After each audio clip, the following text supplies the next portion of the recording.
Hey guys, welcome back to Walking with Jesus Daily. This is the recording for 189. This is the meat section, and we're going to be digging into this Transfiguration today. Transfiguration is quite meaty because I don't know what kind of meat it is though. It's like a special kind of spiritual steak or something. I'm not 100% certain. I do know this. I am going to do a little bit of side by side today. I am going to do a little bit of. We're going to do this a little bit different as we do a little bit of digging alongside this. All right, Luke 9:28 through 32.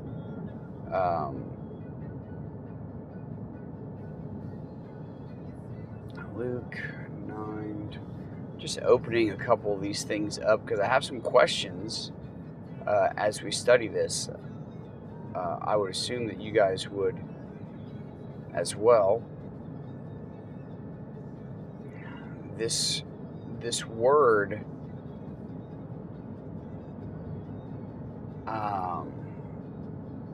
transfigured, right?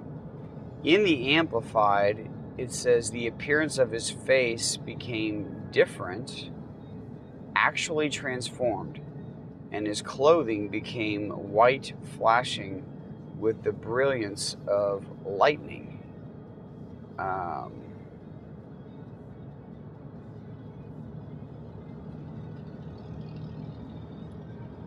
In Matthew 17:1 through 3, let's check this out.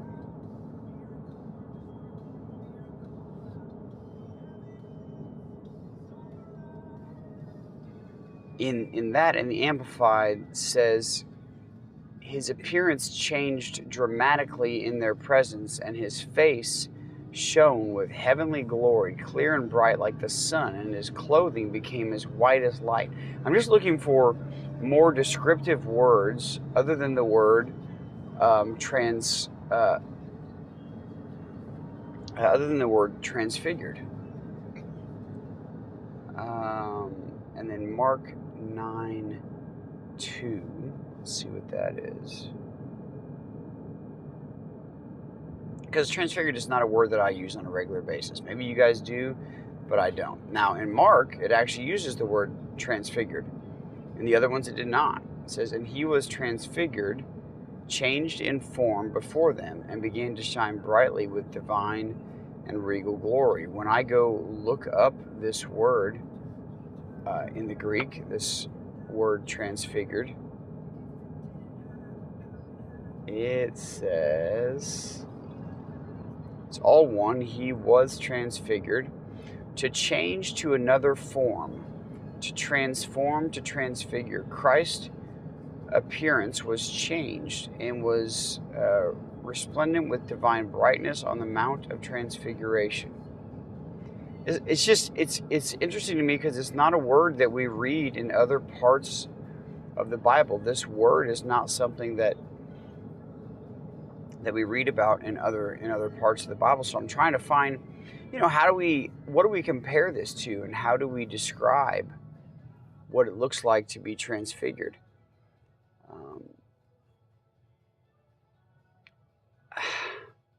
All right, let's do the mashup and kind of read through this as we go, and we will try to understand this. We're describing something that is difficult to describe with English words, right? It says, now about 8 days after these sayings. So again,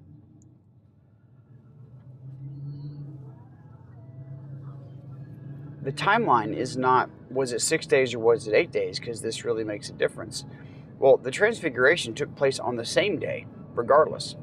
It's where are we starting that timeline? Is it where Luke says about 8 days, and Matthew and Mark say after 6 days, after 6 days?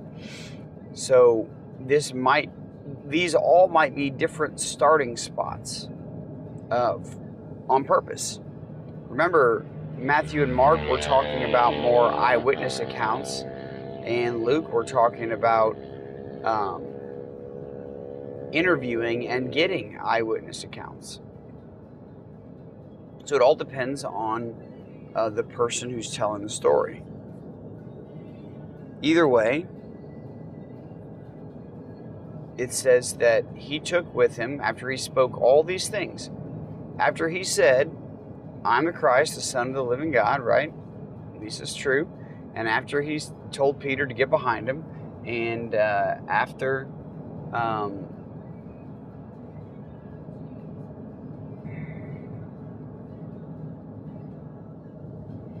what we're guessing now is a 6-day fast of some kind, he goes up on this mountain. He tells them, if you want to follow me, there's only one way. And you have to deny yourself, and you have to pick up your cross daily, and you can follow me. If you lose your life, you gain it. And he goes up on this mountain with Peter and James and John. The purpose of them going up there was to pray.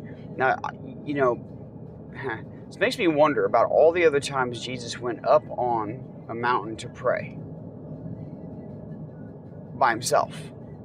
So, meaning he didn't have witnesses to write it down. All the times that so far that we've read about Jesus going to a place by himself to pray, is this what prayer looks like to Jesus? I've never thought about it until this exact moment. The Transfiguration.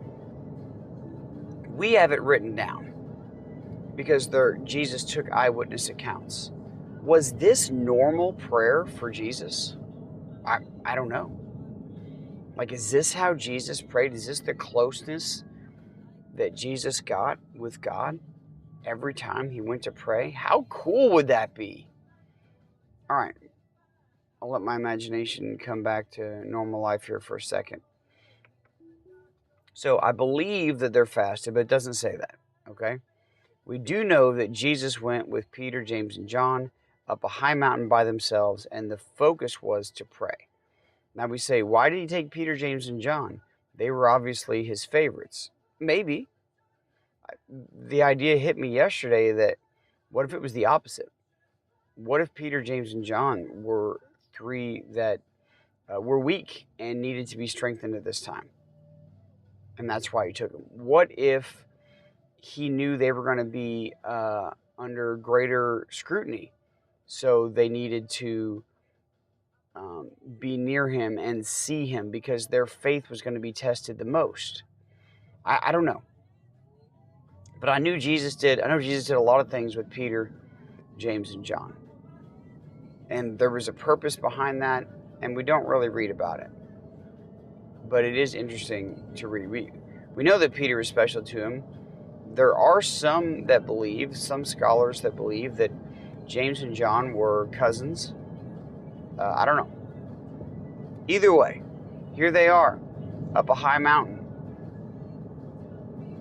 And they are praying.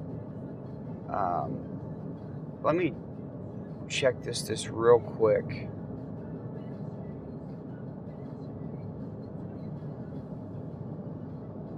Yeah, that's just Jesus ending up yesterday just with speaking about the kingdom. Okay. Just making sure I didn't miss anything in there. So here they are. It says, and as he was praying, in this moment, in this time of prayer, he was transfigured before them.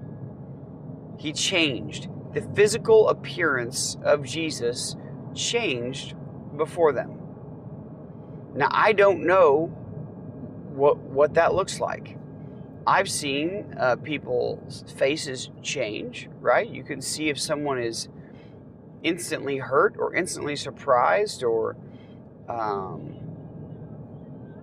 instantly filled with joy, right? We can see that in a person's face and in how they react, but we're not talking about that. We're talking about an actual transformation. And all I can really take this as is like a transformer.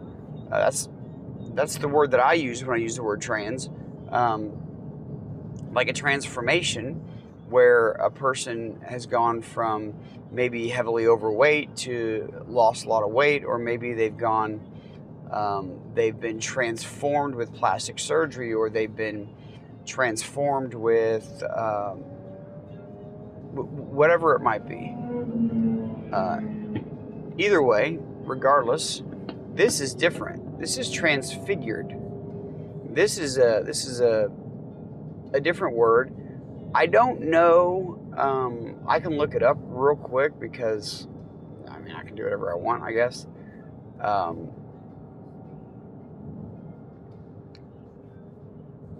This word transfigure, is it used anywhere else in the Bible? As far as... All right, this word transfigure or transfigured is only used in one place, in one story rather. Matthew 17:2, and he was transfigured before them. And in Mark 9:2, and he was transfigured before them. That speaks a lot as well. There is only one account of this word being used in all the Bible. So to be transfigured is not something that had ever been recorded to that point, according to the words that we have from Hebrew to English or from Aramaic Greek to English. That would make it incredibly special. So he's transfigured before them as he is praying. And then it goes on to describe what this transfiguration means. But I didn't look up transfiguration. Could that possibly be different? Transfigured, transfiguration. No results found. Okay. We're still safe. It says that the appearance of his face was altered. The very face of Jesus, the appearance of it was altered. His face shone like the sun. His face was bright as the sun. Do you remember when we read about Moses and his interactions with God? And how when he came down, his face was so bright that they asked him to wear a veil because no one could look him in the face because it was so bright. Because of the holiness of God. These kind of things are amazing to me. This is a real physical appearance that someone is seeing, and this is Jesus. It said even his clothing became dazzling, radiant white, as no one on earth could bleach them. I was more shocked when I first read this, thinking that they had bleach back then. I was like, I thought this was a fairly new thing, but I don't really know much about bleach or cleaning stuff. So, but apparently when Jesus walked the earth, they were bleaching things. It says that his clothes even changed. How does a person's clothes change? They became dazzling, radiant white. Like so white, the purest white, the whitest of white, just showing his pure holiness before God. His face shines like... Have you ever looked at the sun? If you have, you still see the sun when you close your eyes to this day, right? The sun is bright and it's way far away. And yet, here we are, talking about Jesus transfigured before them, right?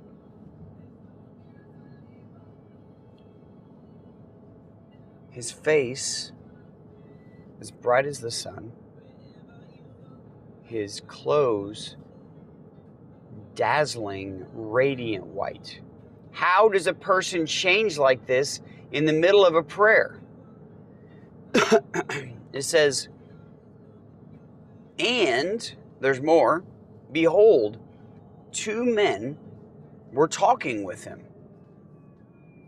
I don't know how two men are able to even look at him. But two men were talking with him, one of them Moses, the other Elijah. And we always ask this question, how in the world did Peter, James, and John know that this is Moses and Elijah? Did they later ask Jesus, who were those men you were speaking to? Were they able to just identify them and just know them being in that spiritual place? It doesn't say. It says who was there. Remember, there's much of this story that we do not have and never will have. We got the bits and pieces that God decided to leave us with.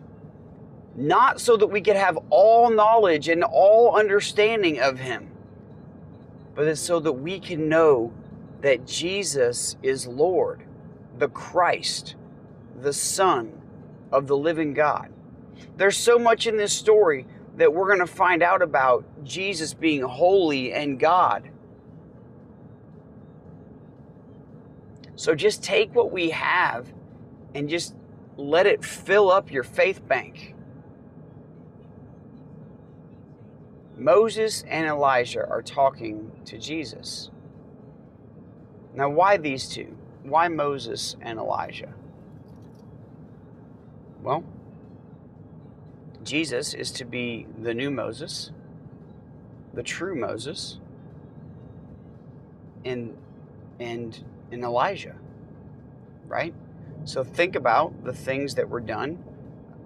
Think about the life that was lived.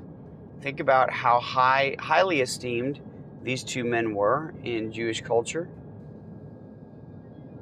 Think about all the books that are written about or by these two men.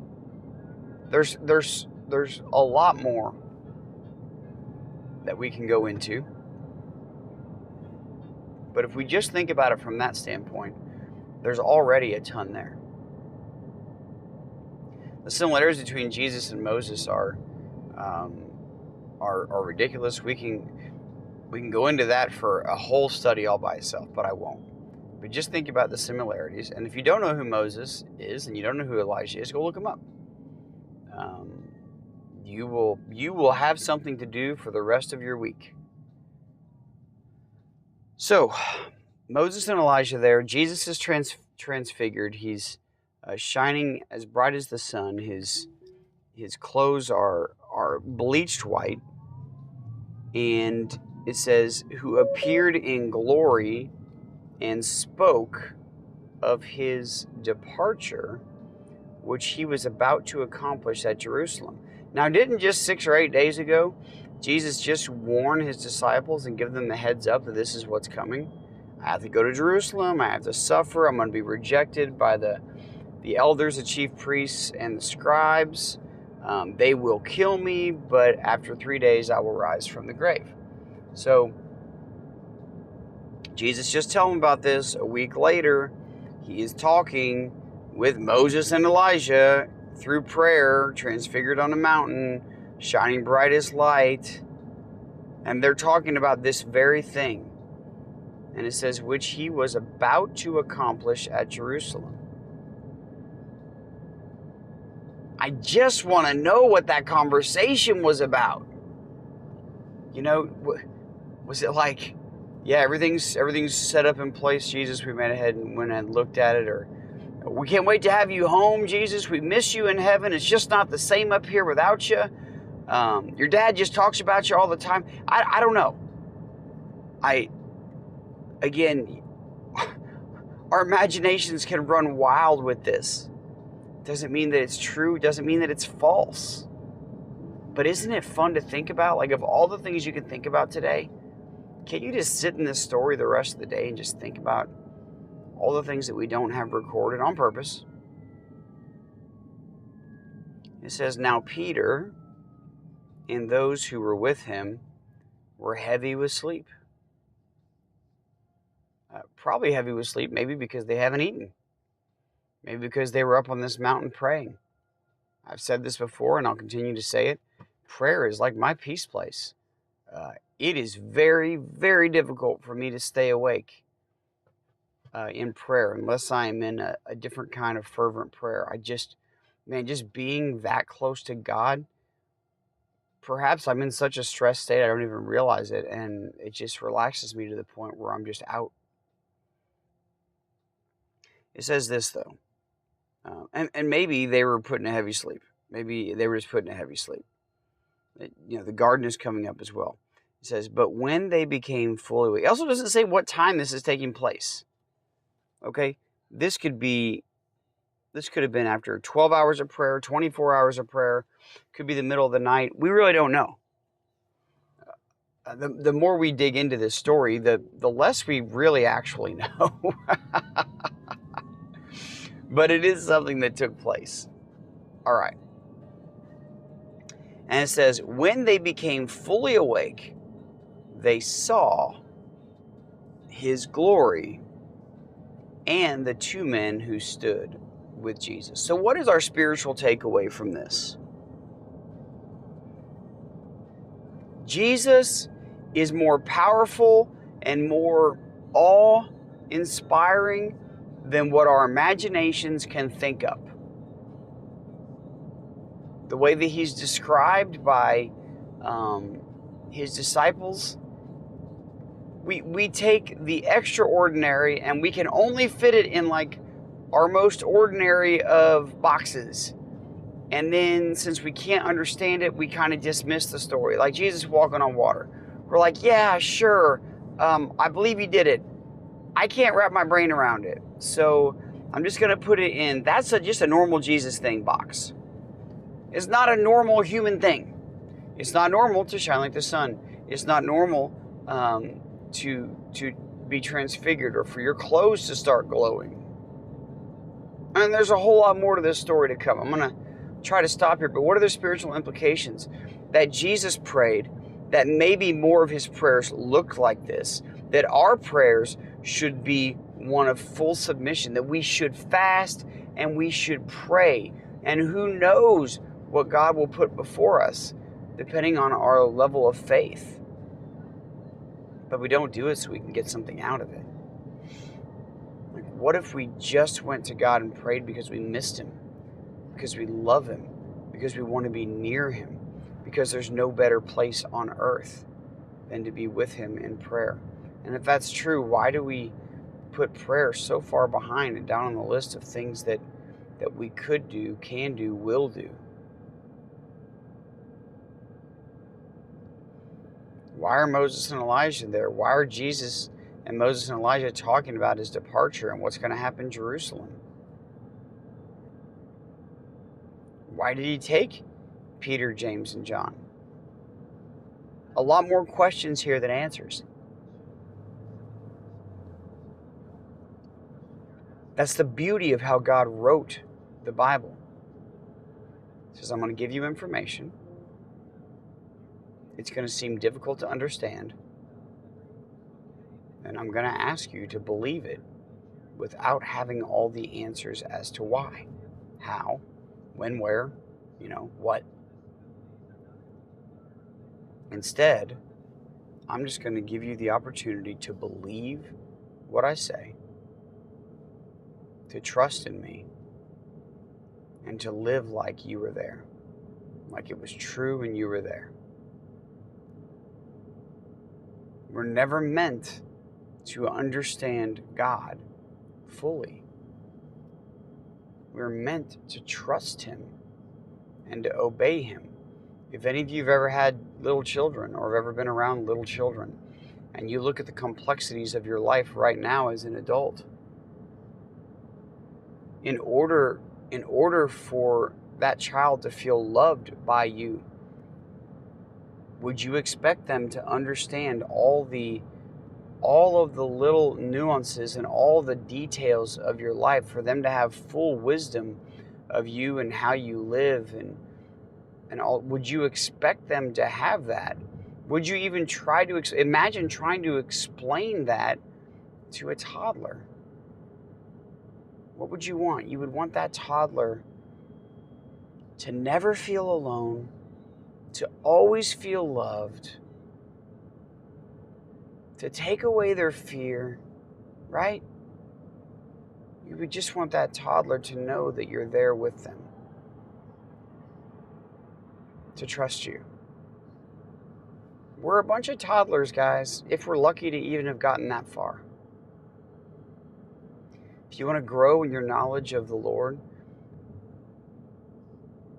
go pray. Go pray. He'll open your mind to what he wants to open your mind to. He'll open your heart to what he wants to open your heart to. He'll lead you to the scripture, and then he'll open your mind to what it means. But having all knowledge and all wisdom about who God is not how you're loved by God, and it's not how you show love to God. Faith, which is talked about over and over and over and over again.